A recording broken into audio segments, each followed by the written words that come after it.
Parfait. Bonjour tout le monde. Je m'appelle Alexandre, je suis sexologue chez Perspective Famille. Je vais aller partager l'écran. Je ne l'ai pas partagé encore.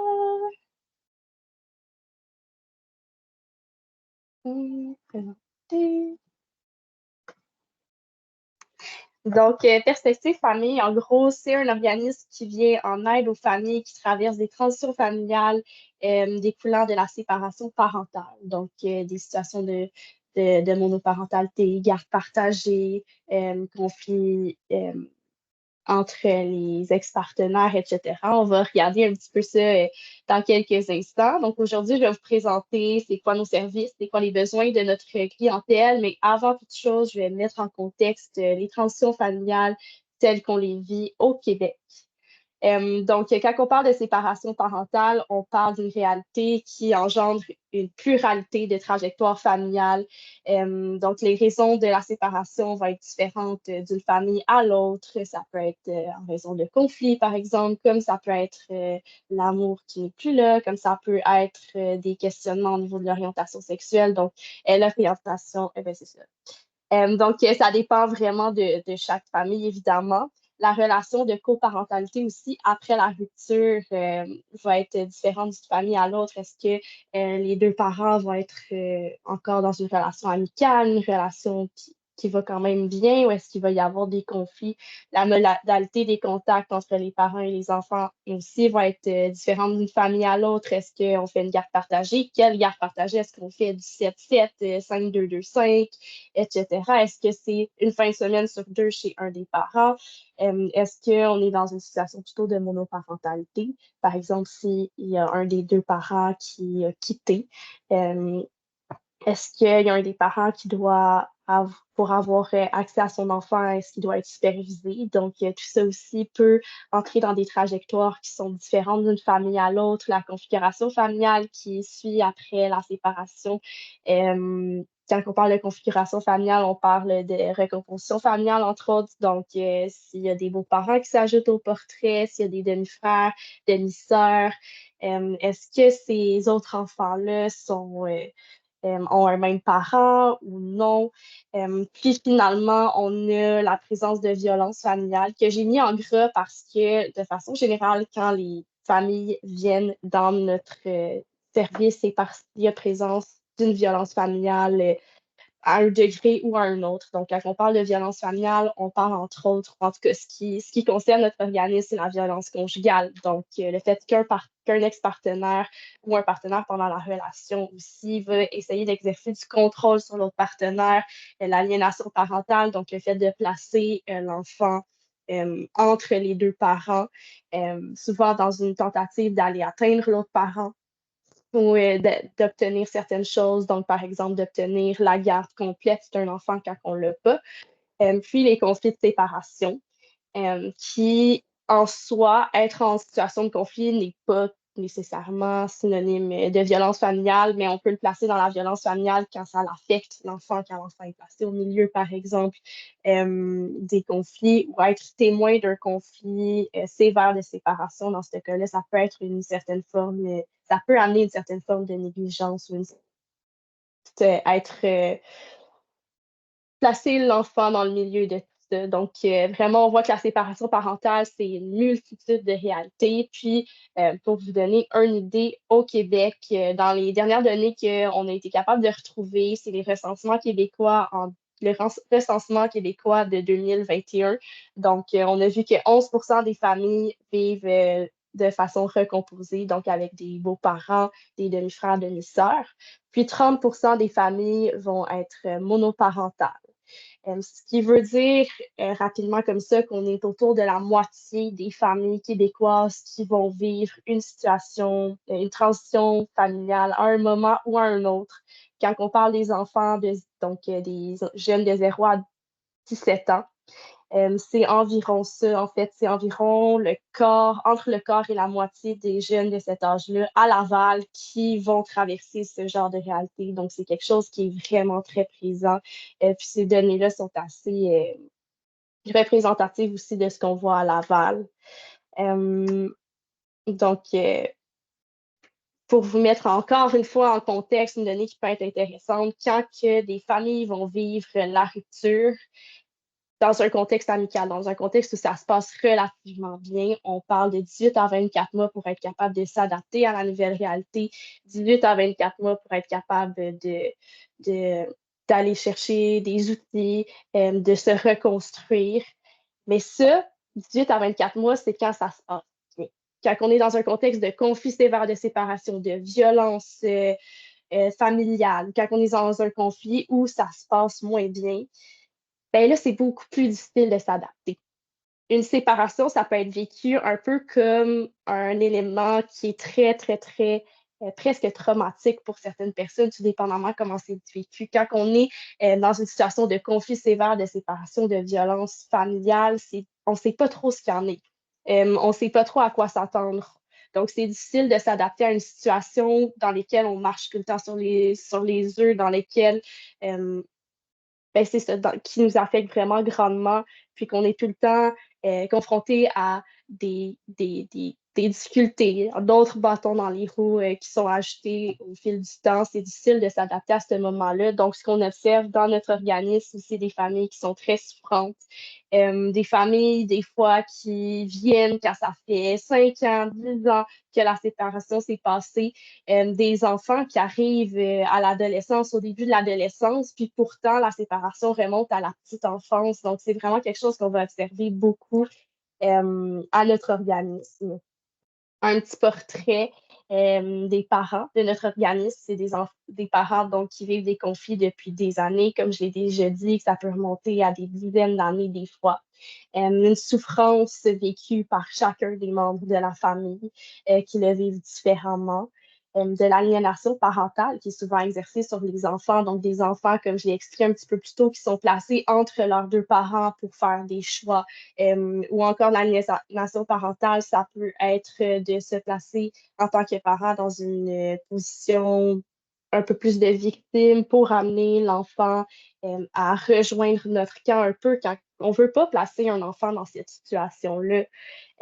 Des fois, on en oublie. En fait, on est tellement pris dans ce contexte de séparation-là qu'on met un peu notre enfant de côté ou qu'on fait des choix qui ne sont pas toujours favorables pour eux. Donc, une communication aussi qui est brisée, des parents qui ont de la misère à se parler, à s'échanger même les informations de base concernant les enfants sans qu'il y ait des insultes, sans qu'il y ait des marques de violence, sans qu'il y ait mais c'est ça, une communication qui est brisée. Puis finalement, des parents qui sont tellement pris dans un contexte extrême, qui vivent dans un état de stress post-traumatique depuis le début de la séparation. Des fois aussi, les difficultés de la séparation remontent à avant la séparation.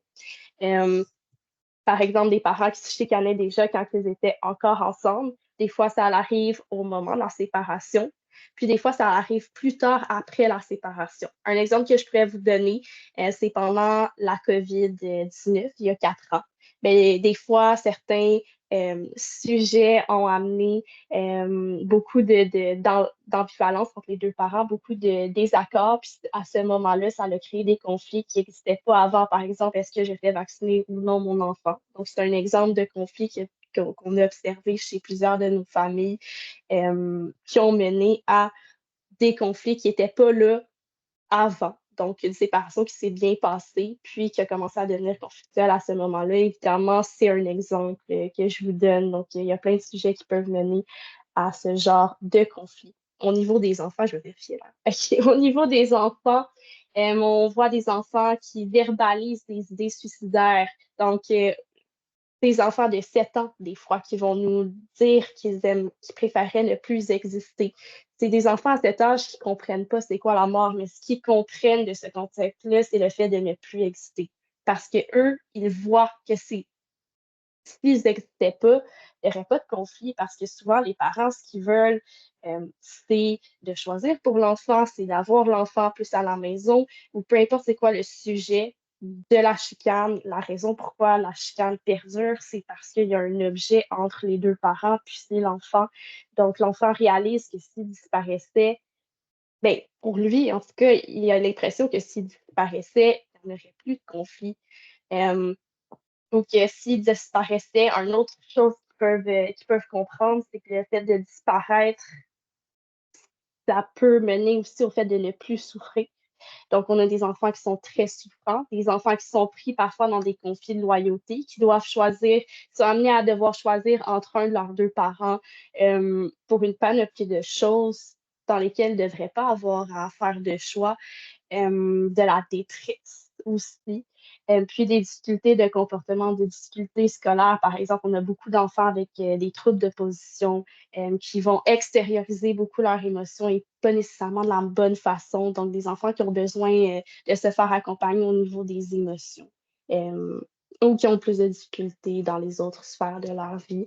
Donc, les besoins qu'on observe beaucoup, c'est d'être validé émotionnellement, de simplement se faire dire hey, c'est vrai que c'est pas facile ce que tu traverses. Juste ça, parfois, dans certains cas, ça fait toute la différence. On l'observe beaucoup quand on rappelle des gens dans notre boîte vocale ou quand ils nous contactent par téléphone, de juste leur dire c'est vrai que c'est pas facile, ça fait toute la différence parce qu'ils sont pris dans des contextes, ils discutent avec des avocats, ils discutent avec des intervenants, avec plein de personnes qui vont pas nécessairement juste prendre le temps de valider ces émotions-là, puis d'être accompagné évidemment vers les bonnes ressources, d'être accompagné pour avoir des outils aussi, d'avoir accès à des groupes de soutien et de partage parce que ce que je ne pourrais jamais faire personnellement en tant qu'intervenante, c'est de me mettre à leur place au point où ils ont besoin des fois. Donc, d'avoir d'autres parents qui traversent ce genre de contexte-là pour aller normaliser ce qu'ils vivent. On se rappelle qu'à peu près la moitié de la population va vivre une transition familiale, puis que si je ne me trompe pas, autour de 15%, ça se peut que je me trompe par contre à ce niveau-là, mais quand même plusieurs familles vont vivre une, un conflit à un moment ou à un autre, donc d'aller normaliser ceux qui ne sont pas seuls, ça peut les aider aussi, de les orienter vers les bonnes ressources au niveau des avocats, aide financière, aide alimentaire, parce que c'est pas toutes les familles qui le savent, particulièrement quand on a des familles immigrantes, donc qui connaissent même pas comment ça fonctionne au Québec, puis qui vivent une séparation, puis tout d'un coup, qui doivent tout apprendre. Donc, d'être guidé à ce niveau-là, d'avoir accès à de l'information valide aussi, des conseils juridiques, par exemple, qui sont valides, donc d'être guidé vers les bonnes personnes pour ça, soutien à la parentalité, à la coparentalité, donc à la parentalité, de les aider, de les accompagner avec leur enfant pour vivre cette nouvelle réalité-là parce qu'ils ont pu leur ex-partenaire qui pouvait peut-être les aider à certains moments. Donc, d'aller chercher des nouvelles habiletés parentales, développer leurs habiletés parentales, puis un soutien à la coparentalité, parce que dans un contexte où les deux parents sont encore présents pour l'enfant, ben, c'est de les aider à être capables de communiquer, les aider à être capables d'offrir quelque chose qui fonctionne pour les enfants, quelque chose de suffisamment cohérent entre les deux milieux. Puis quand le contexte le permet, ben, d'établir une communication qui est minimale entre les parents, puis qui va replacer l'enfant au cœur des priorités. Donc, arrêter de se chicaner, arrêter de se lancer des petits missiles parfois, de recentrer leur communication sur là, en ce moment, vous avez un enfant entre vous deux, puis on veut parler de cet enfant-là, on veut parler de ce qui est essentiel pour son bien-être. Et évidemment, si le contexte le permet, donc dans certains contextes, notamment quand il y a de la violence conjugale, violence post-séparation, c'est pas nécessairement ce qui est recommandé. Euh, donc, ça, c'est tout dépendamment du contexte. Euh, Maintenant, qui on est, je vais vérifier l'heure encore une fois. Donc, nous, notre mission, c'est de soutenir les familles vivant une transition familiale, une situation de monoparentalité, de recomposition familiale ou étant en processus de séparation, en normalisant le contexte par des moyens préventifs, des services individualisés, des ateliers de groupe afin de limiter les impacts d'une séparation conjugale pour ces familles et ce, dans l'intérêt des enfants. Donc, dans le fond, c'est de les soutenir, de les accompagner vers les bonnes ressources par rapport avec plusieurs services dont je vais vous parler juste après, en replaçant toujours les enfants dans le milieu de la discussion. Au final, c'est pour eux qu'on fait tout ça, pour qu'ils aient mieux. Donc, au niveau des services individuels, on a un service d'aide individuelle, un accompagnement personnalisé selon les besoins de l'enfant à nos locaux, qui commence à partir de l'âge de 4 ans. Quand on parle d'adolescents, c'est possible d'aller, de pas nécessairement être en présentiel, que ça peut être par appel, ça peut être par télé, conférence aussi que le service est offert. Pour les plus jeunes, on va favoriser le sur-place. C'est beaucoup au niveau de la gestion des émotions qu'on va voir, mais c'est aussi de leur offrir un endroit où parler, normaliser ce qu'ils vivent, puis aller chercher des outils par rapport à tout ça. Ensuite, on a les ateliers de groupe, paroles d'enfants qui aident les jeunes de 5 à 12 ans à partager sur leur vécu, à aller normaliser la transition familiale qui est vécue, gestion des émotions, que c'est parler des émotions, c'est quoi les différentes émotions, comment les exprimer adéquatement. Encore une fois, pour les 5 à 12 ans. On a Contre-vent et marée, que c'est pour les 13 à 17 ans cette fois-ci. Donc, les adolescents pour venir parler de tout ça, c'est un peu plus sous format groupe de discussion, un petit peu plus moins cadré, disons, que pour les plus jeunes. J'essaie d'y aller un petit peu plus vite, mais si vous avez des questions à la fin, n'hésitez pas. Donc, on a un camp de jour qui est offert l'été, un camp de jour sur l'estime de soi pour les aider à rebâtir leur confiance, leur estime personnelle, qui est souvent fragilisée pendant le contexte de séparation, à force d'être un petit peu placés d'un bord, tirés d'un bord et de l'autre. Des fois, les enfants, ils n'apprennent pas à être eux et à s'affirmer, à s'aimer comme ils sont. Donc, c'est de revenir à la base avec eux, avec 7 thèmes différents qui sont abordés à chaque semaine: la confiance, les émotions, stress, anxiété, l'empathie, les habiletés sociales, les saines habitudes, la confiance en soi. Cet été, en plus, on a la chance, grâce au regroupement Lavallois de la réussite éducative, d'offrir le camp de jour gratuitement. Donc, il est très, très, très en demande cet été. Mais tant mieux, parce qu'on veut vraiment pouvoir offrir cette aide-là au plus grand nombre de jeunes possible. On a le projet Luciole, que c'est un ensemble d'activités qui sont offertes aux jeunes de 12 à 17 ans. Parce que ce qu'on se rend compte, c'est que les ados ne viennent pas nécessairement vers nos services. Donc, le projet Luciole vise à aller directement dans leur milieu pour leur offrir des activités qui répondent à leurs besoins, pour leur permettre d'accéder à des outils qu'ils n'auraient pas autrement. Donc, on a des groupes de discussion, des ateliers de prévention, de sensibilisation, des kiosques, puis on est très, très, très ouvert à s'adapter selon les milieux aussi. Tout ça pour mieux répondre à leurs besoins. Puis au niveau des parents, maintenant, on a un service d'aide individuelle, ça fonctionne un petit peu comme les enfants, c'est-à-dire que le parent est jumelé avec un intervenant, puis ils peuvent parler de la séparation parentale, de comment ça les affecte, ils peuvent parler au niveau un petit peu plus relationnel, donc d'aller chercher du soutien parce que c'est pas facile à la base, d'aller chercher du soutien aussi par rapport à l'autre parent. Ça peut être d'aller chercher du soutien par rapport aux enfants aussi, comprendre comment ça les affecte, mieux aider son enfant à travers tout ça, comment je l'accompagne, qu'est-ce que je peux lui dire, qu'est-ce que je garde à moi, comment je réponds à ces questions quand ça, ça porte sur des sujets qui le concernent pas. Donc, d'aller parler de tout ça aussi avec un intervenant. C'est des rencontres actuellement qui sont offertes seulement en ligne. Des fois, ça peut aussi aider le format en ligne pour rejoindre les parents qui ne peuvent pas toujours se déplacer quand ils vivent, par exemple, à l'autre bout de Laval. Donc, ça peut être assez bien à ce niveau-là. On a des ateliers de groupe. Donc, certains sont offerts en ligne, d'autres sont offerts en présentiel. Toutes les informations sont sur notre site Internet si jamais vous voulez aller revisiter ça. On a un nouveau regard, que c'est un groupe de discussion pour les femmes, pour parler de la séparation, aller chercher des outils. Entre pairs, on jase aussi, cette fois-ci pour les hommes, un petit peu dans la même visée, adaptée à leurs besoins, à eux. La coparentalité qui est offerte pour les ex-conjoints qui veulent s'habiliter à être de meilleurs coparents, à mieux communiquer entre eux. C'est des ateliers qui sont offerts. Je pense que ça peut être quand même intéressant de savoir que c'est à un parent à la fois. Donc, quand on a des duos de parents qui veulent s'inscrire, on veut privilégier. En fait, on va les inscrire à des dates différentes pour vraiment qu'ils puissent s'ouvrir au groupe, qui puissent vraiment, s'ils ont besoin de rapporter une situation, de vraiment échanger sur leurs besoins particuliers, de ne pas avoir leurs coparents dans le groupe, ça peut aider les échanges, aider à mieux répondre à leurs besoins.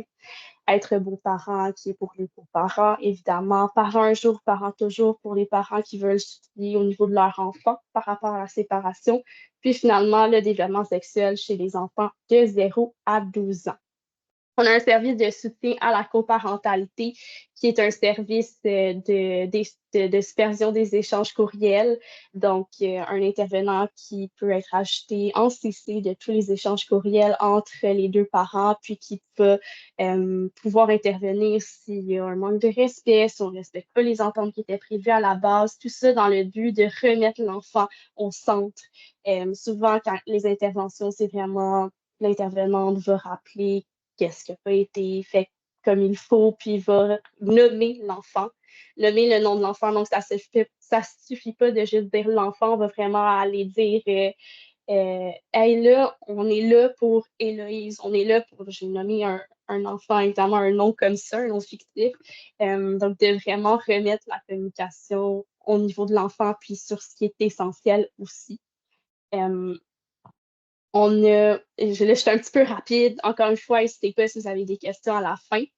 Donc, on a finalement la supervision des droits d'accès. Donc, la supervision des droits d'accès, ça se découle en visite supervisée et en échange de garde supervisée. Les visites supervisées, c'est d'avoir un milieu neutre où les enfants peuvent rencontrer leurs parents qui doivent être supervisés pour pouvoir avoir pour pouvoir les voir. Donc, c'est d'un milieu neutre où il y a un intervenante, le parent, l'enfant qui se rencontrent dans un endroit qui ressemble un petit peu comme un petit salon avec une petite cuisine, puis qui peuvent jouer, préparer de la nourriture, peu importe. C'est vraiment libre aux parents de préparer les rencontres, puis il y a un intervenant qui est là pour s'assurer que tout se passe bien. C'est offert les jeudis et vendredis soirs et les samedis, dimanches de 9 à 5 heures.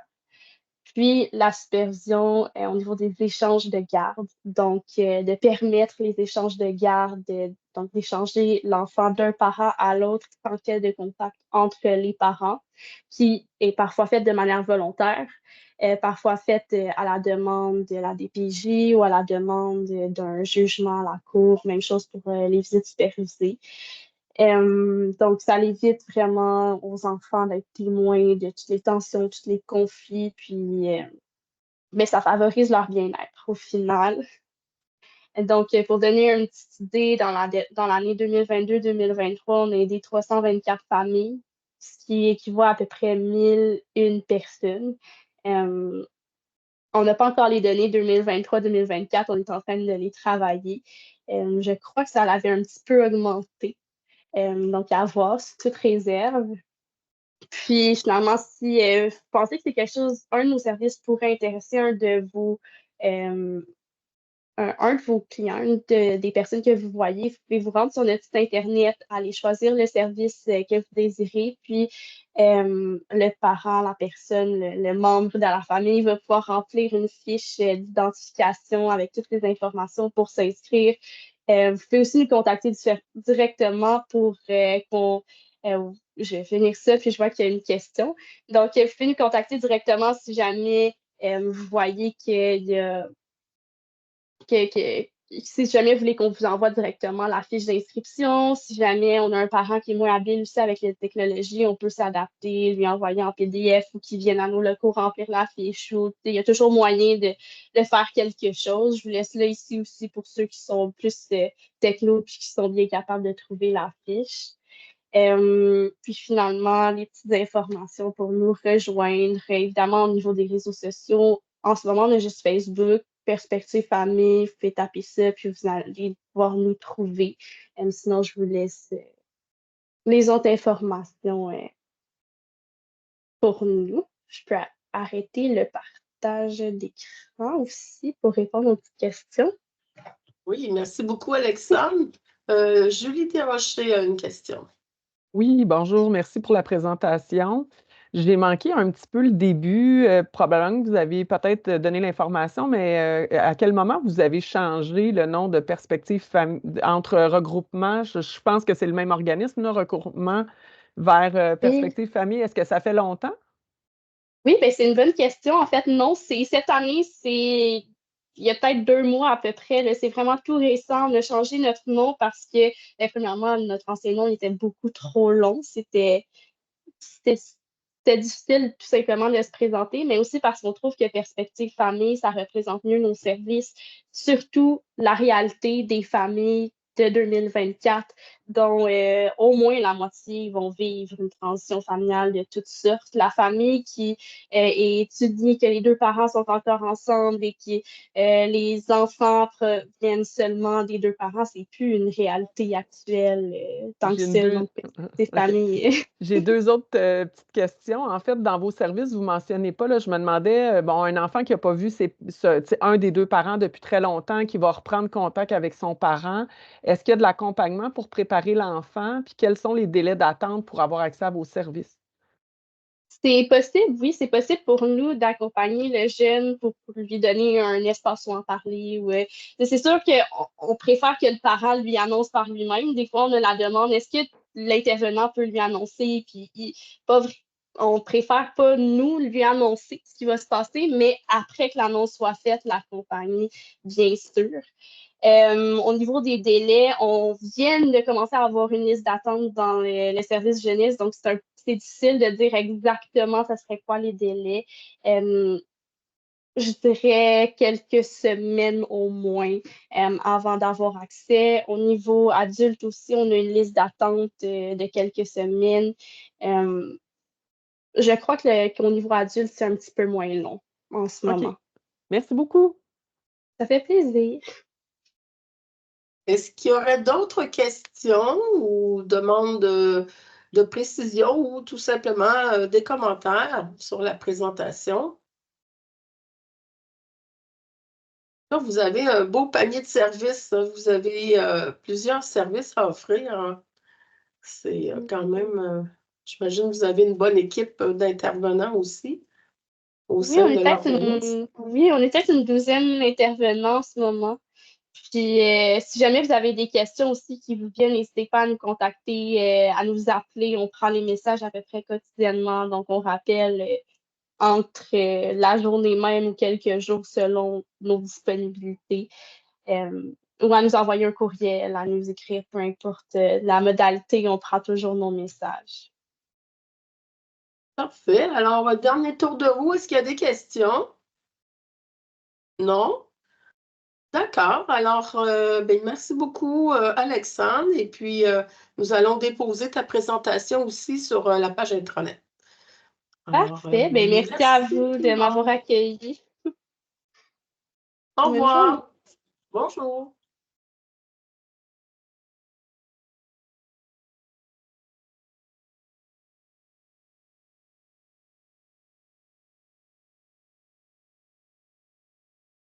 Ah ben, merci. Je pense que ça s'est bien passé. Est-ce que j'avais pas mal répondu à tous les Oui, tout à fait. questionnements? Mon Dieu, j'essaie de fermer, arrêter l'enregistrement. OK.